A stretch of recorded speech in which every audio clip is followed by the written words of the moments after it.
प्यारे बच्चों, कल तक की क्लास में हम लोगों ने समझा था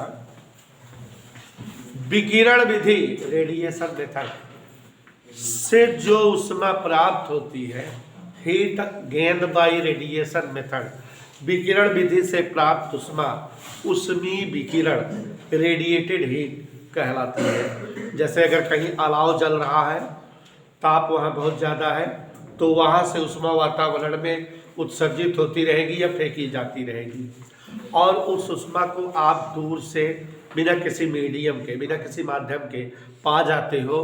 तो ये जो ऊष्मा पाते हो, इसे ही हम जो है क्या बोलते हैं, ऊष्मीय विकिरण।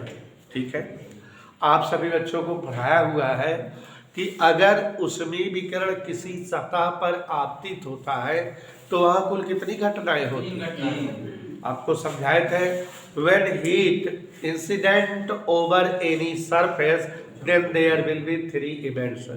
जब किसी सतह पर ऊष्मा आपतित होती है तो तीन घटनाएं होती हैं। Mostly part of heat is absorbed by that surface, मतलब जो ऊष्मा आपतित होती है उसका ज्यादातर हिस्सा वस्तु द्वारा अवशोषित हो जाता है। And some part of heat is reflected from the surface, पृष्ठ द्वारा कुछ ऊष्मा परावर्तित हो जाता है। एंड रिमाइंडिंग हीट, शेष बची ऊष्मा ट्रांसमिटेड अनदर साइड, पारगमित हो जाती है दूसरी तरफ। आपको उदाहरण देके बताए थे रोहन जान, अगर किसी सतह पर ऊष्मा आपतित होती है तो तीन घटना होती है। जैसे सतह पर 80 कैलोरी ऊष्मा आपतित हुई, कितना 80, तो 20 कैलोरी मान लो सतह ने अब्जॉर्ब कर लिया, अवशोषित कर लिया। 30 कैलोरी मान लो जो है परावर्तित हो गई, तो 30-20 30 कैलोरी क्या होगी, फिर पारगमित हो जाएगी। When heat incident over any surface, then there will be three events. Mostly part of heat is absorbed by the surface, some part of it is reflected and another part of it is transmitted। जब किसी सतह पर ऊष्मा आपतित होती है तो ऊष्मा का ज़्यादातर भाग पृष्ठ द्वारा अवशोषित हो जाता है, कुछ भाग पृष्ठ से परावर्तित हो जाता है, शेष भाग पृष्ठ से जो है पारगमित हो जाता है। ऐसा होता है। अब बच्चों, यहाँ पर हमने तीन परिभाषाएं बताई थी, अवशोषकता एब्जॉर्प्टिविटी, पारगम्यता ट्रांसमिटिविटी, और परावर्तकता रिफ्लेक्टिविटी। तो क्या था, ये सब आपको बताए थे कि पृष्ठ ने कितना ऊष्मा अवशोषित किया है, 20, कितना ऊपर गिराए थे आप, 80, दोनों का अनुपात 20/80 पृष्ठ की अवशोषण क्षमता कहलाती है। माने पृष्ठ द्वारा अवशोषित ऊष्मीय विकिरण 20 और पृष्ठ पर आपतित संपूर्ण विकिरण 80 का अनुपात पृष्ठ की अवशोषकता या अवशोषण क्षमता या एब्जॉर्बिविटी कहलाती है। तो अब जो है यहाँ स्मॉल ए से डिनोट करते हैं, ये बराबर 20/80 पृष्ठों द्वारा अवशोषित उसमें विकिरण और पृष्ठों पर आपतित संपूर्ण विकिरण का अनुपात। समझ में आया बेटा?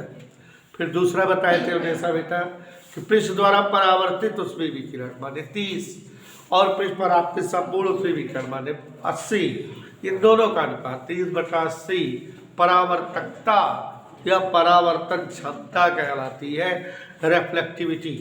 ठीक है, स्मॉल आर से डिनोट करते हैं। और ऐसे ट्रांसमिटिविटी मतलब पारगम्यता, पारगमित उसमें विकिरण और आपतित संपूर्ण उसमें विकिरण का अनुपात 30/80।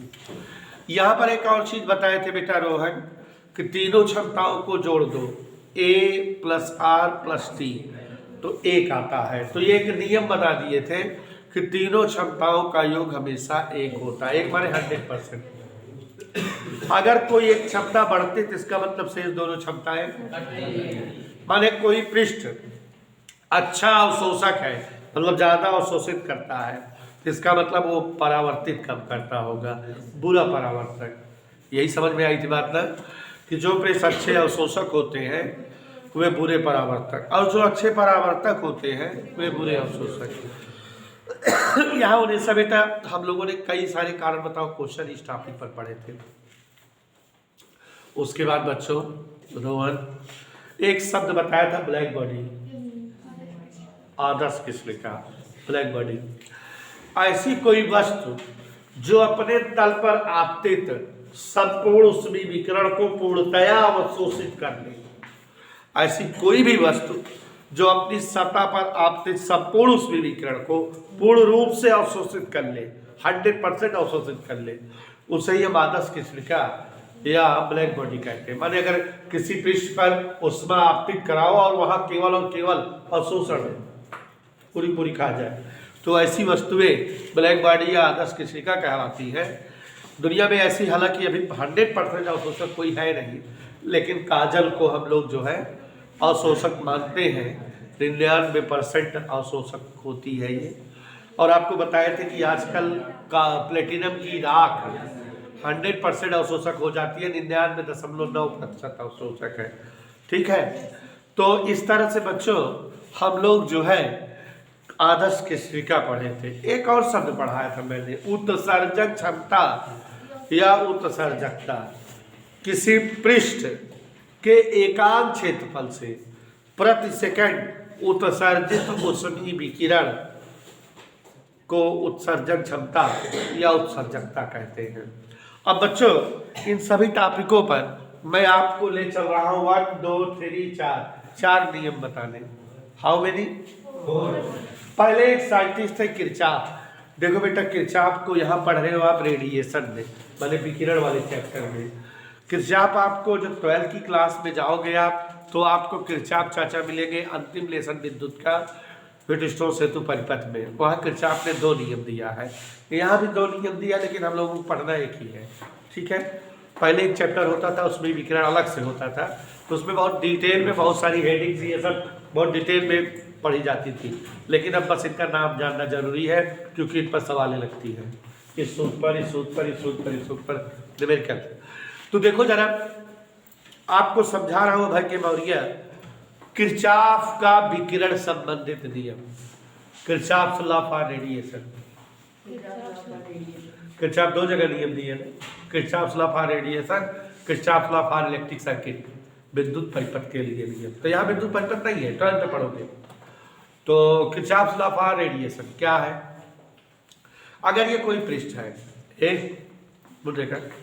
ये कौन पृष्ठ है, हाथ हटाओ, ये कोई पृष्ठ है, तो ये जितना उसमें उत्सर्जित करेगा उसे इसकी क्या कहेंगे? उत्सर्जन क्षमता या उत्सर्जकता। और जितना अवशोषित करेगा उसे क्या कहेंगे? इसमें दोनों चीजें होगी ना, उत्सर्जकता भी होगी और दोनों का अनुपात अगर हम निकाल लें, माने E/A, ठीक है ना। किसी पृष्ठ की उत्सर्जन क्षमता और अवशोषण क्षमता अगर हम निकाल लें और किसी विशेष टेम्परेचर और किसी विशेष तरंगदैर्घ्य पर, मतलब किसी एक खास ताप और खास तरंगदैर्घ्य के लिए किसी पृष्ठ की उत्सर्जन क्षमता और अवशोषण क्षमता का अनुपात निकालें, कुछ आएगा।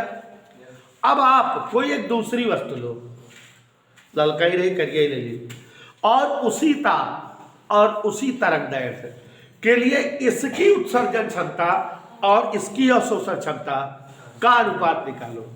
आप देखोगे दोनों बराबर आएगा, मतलब 2 अलग अलग वस्तुएं हैं ना।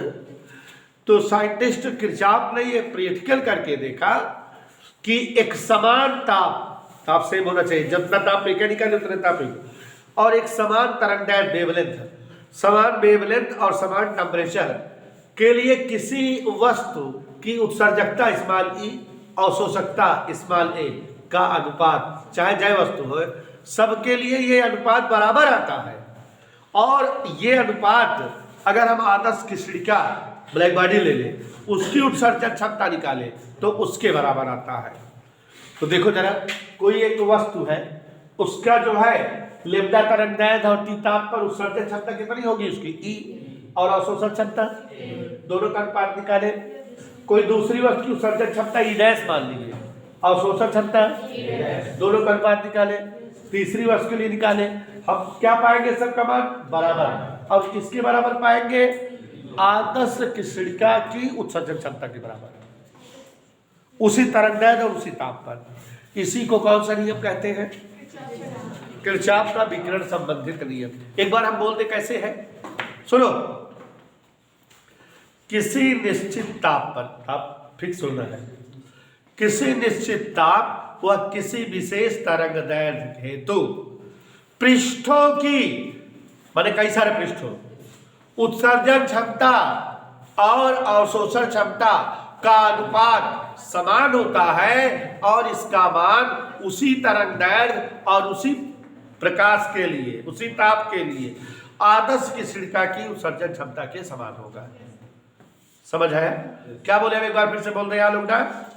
किसी विशिष्ट ताप और विशेष तरंगदैर्घ्य हेतु पृष्ठों की उत्सर्जन क्षमता और अवशोषण क्षमता का अनुपात समान होता है और ये उसी ताप और उसी तरंगदैर्घ्य हेतु आदर्श कृष्णिका की उत्सर्जन क्षमता के समान होता है। यही कौन सा नियम है बेटा? अगर मान लो किसी पृष्ठ की उत्सर्जन क्षमता ई लैम्डा, दूसरे पृष्ठ की उत्सर्जन क्षमता ई डैश लैम्डा, तीसरे की डबल डैश लैम्डा, चौथे की ट्रिपल डैश लैम्डा और अवशोषण क्षमता A lambda, A double dash lambda, triple dash lambda हो, तो इनका सबका अनुपात बराबर होगा। और किसके बराबर होगा? आदर्श कृष्णिका की उत्सर्जकता के बराबर। ठीक है, शिवांशु पढ़ दो जरा, क्या लिखा है पढ़ दो। ये देखो तुम लोग सुनो, पढ़ रहा है लड़का। किसी दिए हुए तरंगदैर्घ्य के लिए सभी वस्तुओं की उत्सर्जक क्षमता तथा अवशोषक क्षमता का अनुपात समान होता है। इसका मान उसी ताप पर आदर्श कृष्णिका की उत्सर्जक क्षमता के समान होता है। समझ में आया बेटा? क्लियर? तो किसी निश्चित ताप और तरंगदैर्घ्य के लिए पृष्ठों की उत्सर्जन क्षमता और अवशोषण क्षमता का अनुपात समान होता है। और किसके समान होता है बेटा? ठीक है। अब बच्चों उसके बाद हम आपको बताने जा रहे हैं स्टीफन का नियम। स्टीफन एक साइंटिस्ट है, बस नियम जानिए, इन पर सवाल लगेगी। इधर देखिए, स्टीफन एक वैज्ञानिक थे। उन्होंने नहीं, वो नहीं, वो तो स्टीवन हाकिन थे। उनका नाम क्या था? Steven Hokkien. ये स्टीफन पूरा फा है, देखो। तो लिसन हो, दूसरे वैज्ञानिक बेटा, ये चोर है, वो चोर नहीं थे। तो अब यहाँ पर देखिए स्टीफन का नियम, ध्यान दीजिए जरा। स्टीफन ने बताया कि जैसे कोई पृष्ठ है, जब बहुत ज्यादा गर्म हो जाता है तो उसकी सतह से क्या निकलने लगती है? उसमें अगर दूरवा हाथ लगा कर तापते हैं। तो स्टीफन ने बताया कि किसी पृष्ठ से जो ऊष्मा उत्सर्जित होती है उसका मान पृष्ठ के ताप के चतुर्थ घात के समानुपाती होता है। लेकिन ये नियम जो अभी हमने बोला, इसे जो है बोल्ट्जमैन दिए थे। कौन? स्टीफन ने थोड़ा इस नियम में सुधार किया। किसी वस्तु के बजाय वो आदर्श कृष्णिका बोल दी है। क्या बोल दी है? माने जिसमें जो है अवशोषण क्षमता होती है, उत्सर्जकता नहीं होती। तो इन्होंने बोला कि किसी आदर्श कृष्णिका द्वारा उत्सर्जित ऊष्मीय विकिरण आदर्श कृष्णिका के परम ताप के चतुर्थ घात के समानुपाती होती है। तो ऊष्मीय विकिरण की मात्रा क्यों परम ताप के चतुर्थ घात के प्रोपोर्शनल होगी। Q बराबर सिग्मा टी की पावर 4। यहाँ सिग्मा स्टीफन नियतांक है जिसकी वैल्यू 5.67 × 10⁻⁸ जूल केल्विन। ठीक है ना, केल्विन जाते 4। अब यहाँ पर जो है इससे सवाल लगाने में सुविधा होती है। Q1 बटा Q2 बराबर T1 घाते 4 T2 घाते 4। दो अलग अलग पृष्ठों के लिए यह सूत्र बन जाता है, सवाल आती है। शिवांशु एक बार हम पढ़ रहे हैं, तो दोबारा तो पढ़ना।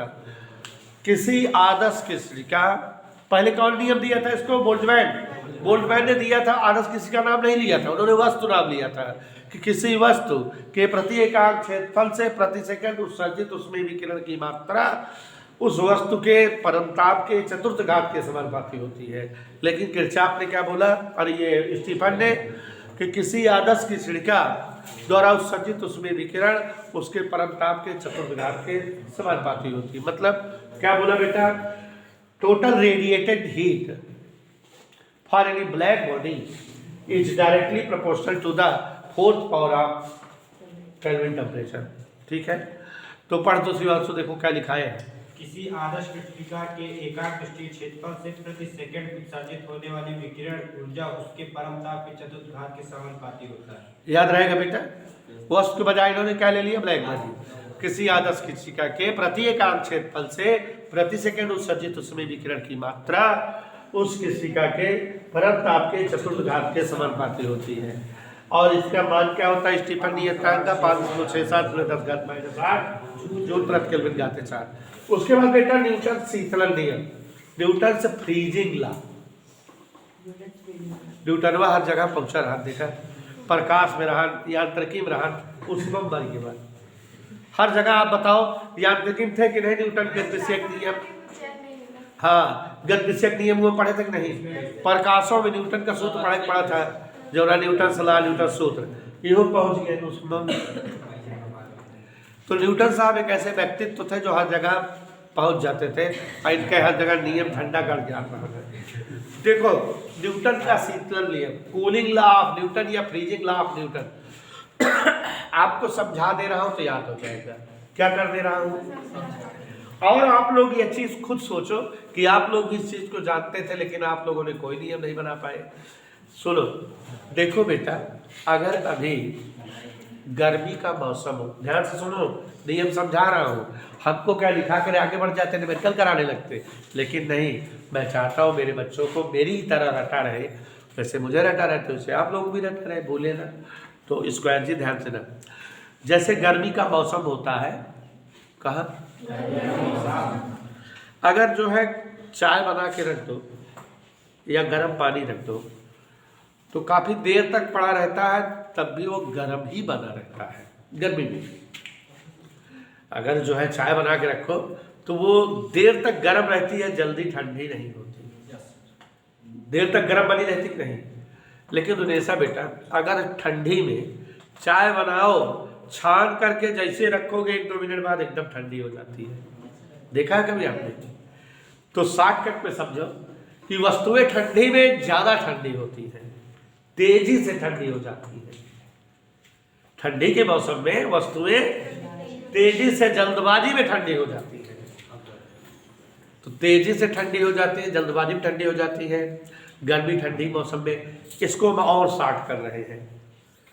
शार्ट और कैसे कर रहे हैं समझो बेटा। उन्हें ऐसा, जैसे गर्मी का जब मौसम होता है, कब का? तो वातावरण का टेम्परेचर कितना होता है? कितना अंदाज? 40-45 तक रहता है कि नहीं? और जो आप चाय बना के रखते हो उसका टेम्परेचर नियरली 80-80 रहता होगा। तो बच्चों, जैसे गर्मी का मौसम है, ध्यान समझो, जिसे याद होगा बेटा, उन्हें सब बहुत ठीक से बता रहा हूं। तो जैसे गर्मी के मौसम में टेम्परेचर कितना होता है? 40। तो बच्चों, जैसे कि आप समझ रहे हैं, टेक्निकल टॉपिक बता रहा हूं ऐसा जी जिससे याद हो जाए बेटा, नियम भूले ना। तो हम चर्चा कर रहे थे गर्मियों का तापमान कितना होता है। ए भाई ध्यान सुनो, गर्मी में टेम्परेचर गर्मी का 40 और चाय जो आप लिए हो उसका टेम्परेचर 80। दोनों का टेम्परेचर डिफरेंस कितना है? 40। टेम्परेचर डिफरेंस 40 है। चाय देर में ठंडी हो रही है, देर लग रहा है ठंडी होने में, माने ज्यादा समय लग रहा है चाय को ठंडी होने में। ठंडी में आओ, ठंडी में वातावरण का ताप कितना है? लगभग 5 या 10, 5 मान लो। वातावरण का तापमान 5 है और आपके चाय का तापमान, डिफरेंस।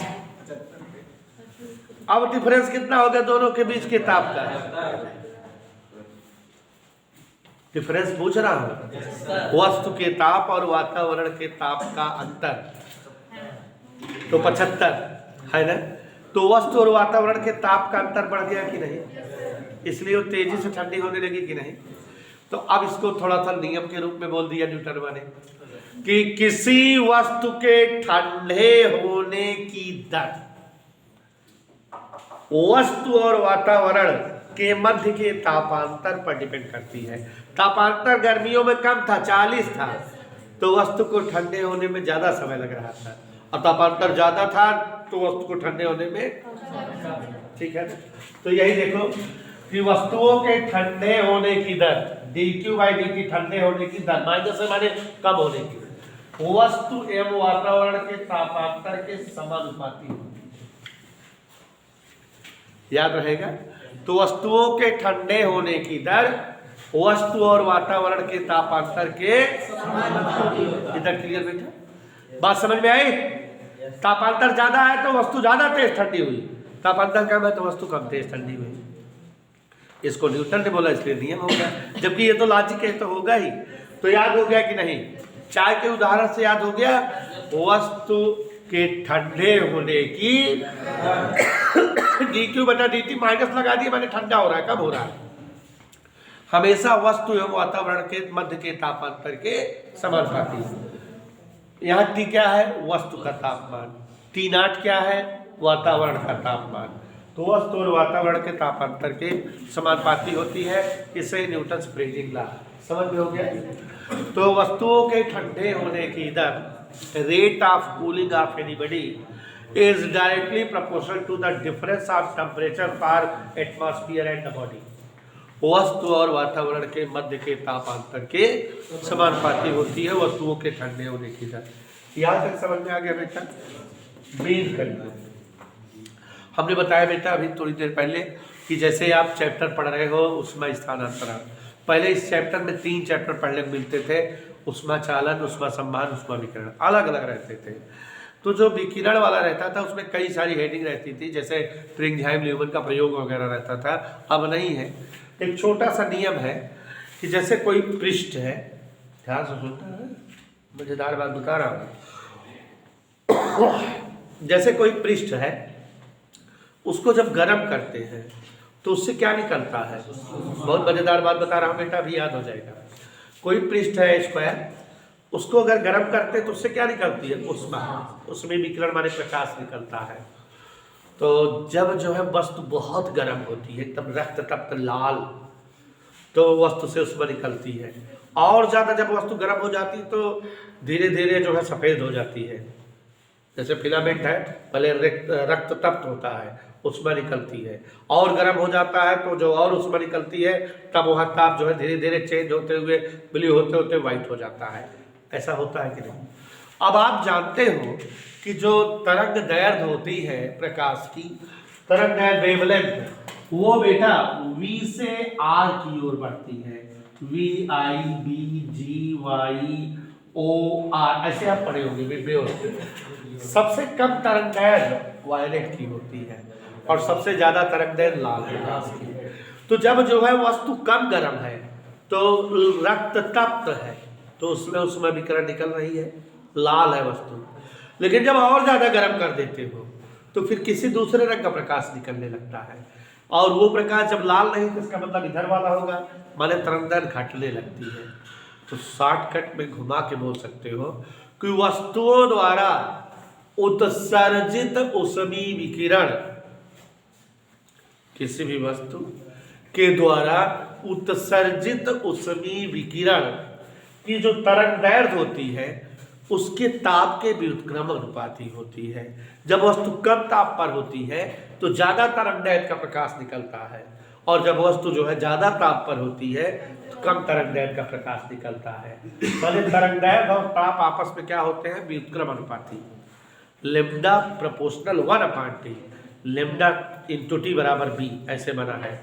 तो अभी कभी कभी कंपटीशन में PCS लेवल पे क्वेश्चन पूछता है कि एक तारा हरे रंग का प्रकाश दे रहा है और एक तारा नीले रंग का प्रकाश दे रहा है, कौन सा तारा ज़्यादा गर्म है? तो हरा और नीला, हरा यहाँ है, नीला यहाँ है। नीले की तरंग दैर्घ्य कम है और हरे की तरंग दैर्घ्य, जिसकी तरंग दैर्घ्य कम होगी उसका उस तापमान ज़्यादा होगा। तो ये बीन का नियम है। माने बीन का नियम क्या है बेटा?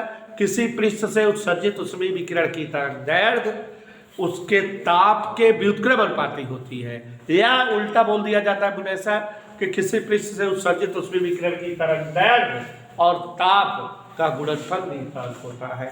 लेम्डा m इंटू T बराबर B। कोई दिक्कत बेटा? समझ आया? बीम का नियम आ गया बेटा कि किसी पृष्ठ से उत्सर्जित ऊष्मीय विकिरण की तरंगदैर्घ्य पृष्ठ के ताप के व्युत्क्रम अनुपाती होती है। पीसीएस लेवल का क्वेश्चन बताया बेटा 2009 में पूछा गया था कि दो तारे नीले और हरे रंग के प्रकाश से चमक रहे हैं, कौन सा तारा ज़्यादा गर्म है? किसी खोपड़ी काम नहीं दी, कहाँ से बताए? यहीं से बताया गया बीम के नियम से। जो तारा कम गर्म होगा उससे ज़्यादा तरंगदैर्घ्य का प्रकाश निकलेगा, उल्टा, और जो तारा ज़्यादा गर्म होगा उससे कम तरंगदैर्घ्य का प्रकाश निकलेगा। ठीक है, और इस पर सवाल भी लगती है lambda M upon lambda dash M बराबर T1 अनुपात T2 T2 अनुपात T1। ठीक है, हाँ।